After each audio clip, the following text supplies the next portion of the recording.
Kalian ngerasa stuck di early game, damage kecil, kalah di PvP, dan bingung mau gacha siapa dulu?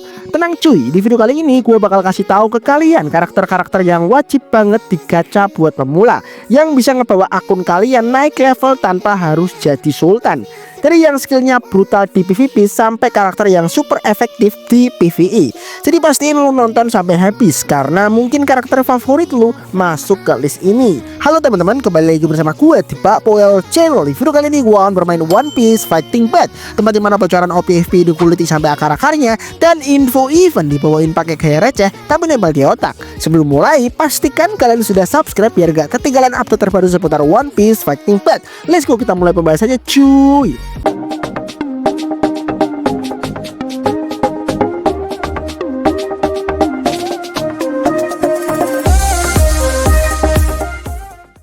Oke, setelah sebelumnya gue udah pernah membuat rekomendasi karakter untuk pemula, karena itu udah lama dan juga udah banyak muncul karakter-karakter baru juga. Nah, di sini gue merekomendasikannya bukan hanya dari POV PvE aja, tapi juga PvP. Dikarenakan game OPFP ini punya dua mode juga, tapi yang gue prioritaskan lebih ke mode PvE-nya. Dikarenakan mode PvP itu lebih ketergantungan sama skill player. Tapi ada beberapa karakter baru yang memang skillnya broken dan ngeselin juga di PvP. Nah, di video kali ini teman-teman, gue bakal memberikan guide kembali untuk para pemula di One Piece Fighting Path, atau buat yang baru main One Piece Fighting Path, yaitu mengenai karakter mana aja yang worth it untuk diambil atau untuk di-build. Hal ini karena mungkin bagi para newbie atau buat yang baru main pasti agak pusing-pusing ya. Ini sebenarnya gua bagusnya ngambil siapa, bagusnya nge-build siapa dulu gitu. Nah, maka video ini adalah video yang tepat untuk kalian teman-teman. Nah, sebelum itu, buat kalian yang sedang mencari komunitas OPFP yang cukup aktif, mencari tempat untuk bertanya segala macam, nah di sini kalian bisa bergabung ke Discord atau ke grup WhatsApp yang sudah gua bikin. Linknya ada di deskripsi video. Di sana bakal ada banyak sepuh-sepuh yang menjawab pertanyaan-pertanyaan kalian. Nah, jadi di video sebelumnya itu gua udah memberikan beberapa list karakter yang worth it untuk di-build dan juga diambil. Nah, yang sekarang itu gua bakal memperluas lagi pembahasannya teman-teman. Bakal gua tambah lagi karakter-karakter lainnya, dan bakal kita lihat juga untuk semua karakter yang ada di OPFP hingga versi baru ini. Baiklah, untuk karakter yang pertama yang wajib banget untuk kalian build dan kalian miliki, ini udah di kategori wajib ya teman-teman, karena saking bagusnya karakter ini gitu, yaitu adalah Luffy Onigashima. Luffy Onigashima ini memiliki skill-skill yang gila banget, baik itu di PvP atau di PvE yang broken banget, yang bakal membantu kalian para newbie buat win streak di PvP. Tapi lu juga harus punya karakter lain yang bisa lu kuasai, karena jika sewaktu-waktu Luffy Onigashima kena ban, lu masih bisa pakai karakter lain. Nah, ini kenapa gua bilang mode PvP itu sulit buat ngasih rekomendasi karakter. Semua ketergantungan sama skill player masing-masing. Dari sudut pandang PvP pun, ini Luffy Onigashima memang broken parah karakternya. Berelemen merah tipe Brave yang bisa berpartneran sama X-Drake Wano teman-teman.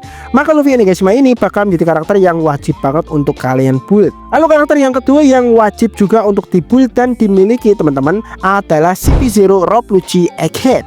Dia elemen hijau dan tipe slash. Apalagi buat player baru, karena memang di samping ini karakter baru dan masih ada bannernya juga, CP0 Rob Lucci Egghead adalah karakter yang sebagus itu teman-teman.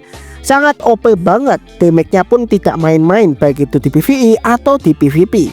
Apalagi kalau kalian sudah adaptasi dengan skill-skillnya di PvP, maka Lucci ini bakal jadi karakter ngeri yang gesit dan susah banget ditangkap. Nah, bahkan Lucci itu bisa menyaingi karakter-karakter DPS Limited juga bisa disandingkan teman-teman.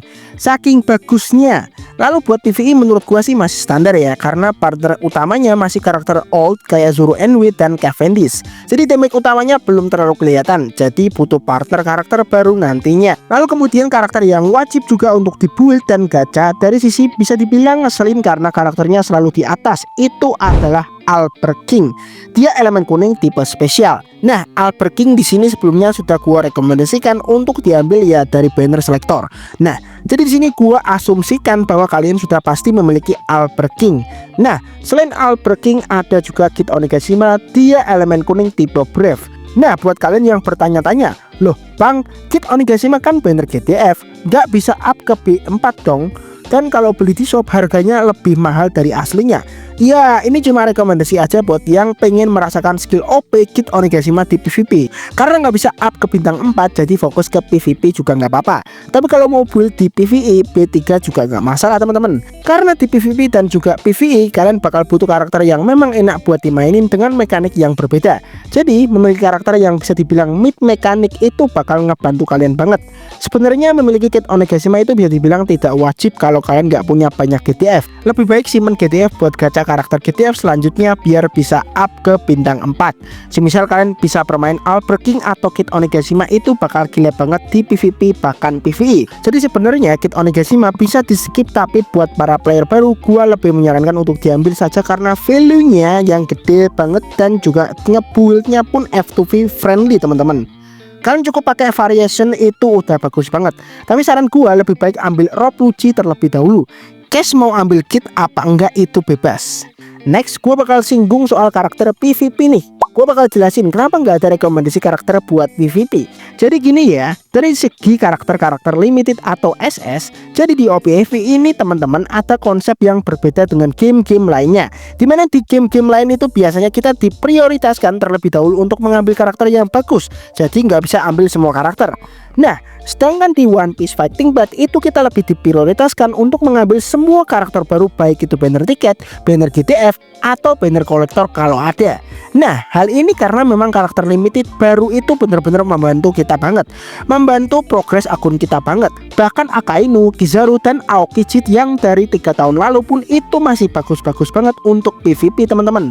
Buat pemula kan pasti ada banner 3 Admiral yang bisa digacha pakai tiket biru tuh. Nah, karakter Admiral yang pertama yang sangat-sangat gua rekomendasikan banget itu adalah Akainu.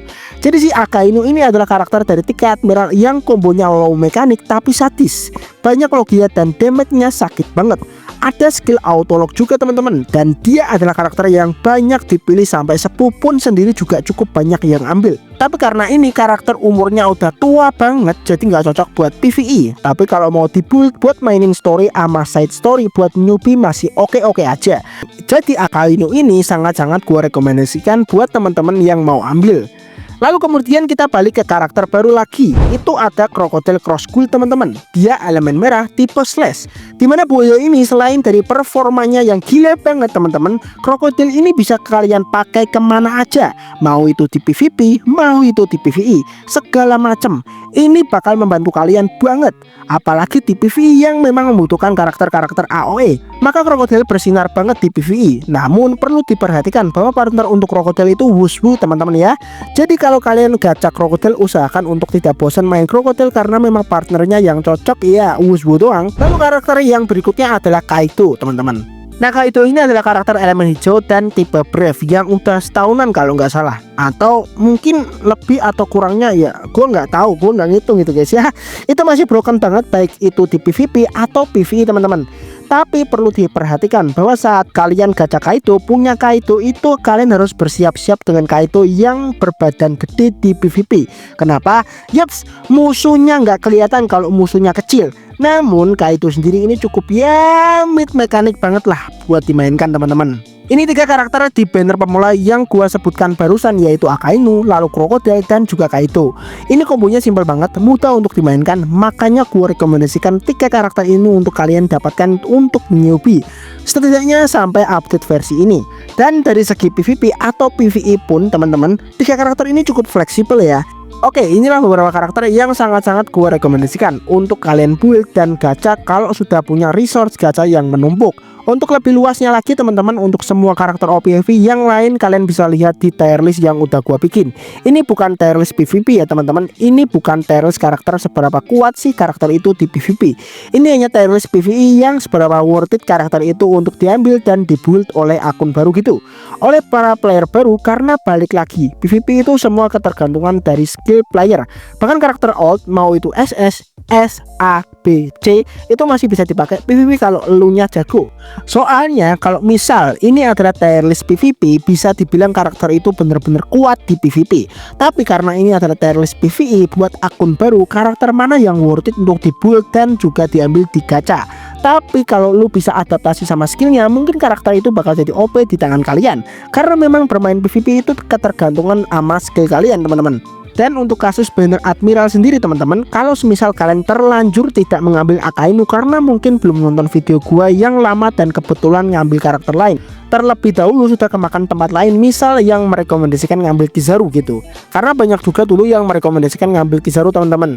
Nah, kalian boleh ngambil atau ngebuild Kizaru teman-teman, boleh-boleh aja kalau kalian tidak sengaja nge-skip Akainu. Karena ya balik lagi, karakter old itu nggak bagus buat PvE. Tapi kalau mau kelarin story mode atau side story ya boleh-boleh aja. Tapi kenapa gua saranin Akainu? Karena Akainu yang punya skill AoE ketimbang Aokiji dan Kizaru. Tapi menurut gua Kizaru bagus banget di PvP, skillnya gesit banget. Tapi kalau kalian sudah punya Akainu dan memang berencana ngambil Kizaru, maka Akainu tidak perlu diambil. Ya karena cuma bisa dapat satu Admiral. Tapi lu bisa beli di shop karakter kok, pakai GTF atau BTF. Oke, jadi ini dia teman-teman rekomendasi dari gua mengenai karakter-karakter mana aja yang worth it untuk kalian build atau kalian gacha, kalian ambil gitu. Dan perlu diperhatikan lagi, ini pendapat gua pribadi teman-teman, berdasarkan pengalaman gua bermain juga, dan ini bukan tier list PvP. Sekali lagi gua sampaikan, ini bukan tier list PvP. Ini adalah tier list untuk akun-akun baru, untuk player-player baru. Karakter mana yang perlu untuk mereka build dan worth it untuk mereka gacha. Oke, segitu dulu videonya. Buat yang sudah nonton jangan lupa untuk di like dan subscribe. Thanks banget yang udah nonton, dan seperti biasa, peace out, sampai jumpa di video selanjutnya. Bye bye.